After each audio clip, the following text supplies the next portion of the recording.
Star জলসার জনপ্রিয় ধারাবাহিক অনুরাগের ছোঁয়া ধারাবাহিকের আজকের পর্বে দেখা যাবে সূর্যকে ধাওয়া করছে দুজন গুন্ডা। তারা সূর্যের থেকে কিছু একটা চাইছে। প্রতি পদে বাবাকে বাঁচিয়ে চলেছে সোনারূপা। এদিকে তাদের খুঁজতে খুঁজতে পাগল হয়ে যাচ্ছে বাড়ির লোক। দীপারও নাজেহাল অবস্থা। তখনই এক ফলওয়ালার সঙ্গে দেখা হয় তাদের। ফলওয়ালা জানায় সে একটি লোকের সঙ্গে দুটো মেয়েকে দেখেছে।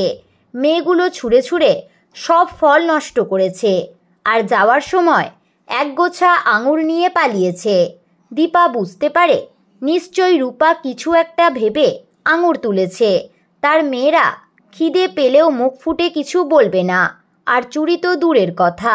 দীপা দেখে রাস্তায় আঙুর ছড়িয়ে ছিটিয়ে রয়েছে, অর্থাৎ রূপা বুদ্ধি করে চিহ্ন রেখে গেছে যাতে পরিবারের লোকজন তাদের খুঁজে পায়। তো বন্ধুরা, এরপর গল্পে কি হতে চলেছে জানতে হলে অবশ্যই দেখুন অনুরাগের ছোঁয়া।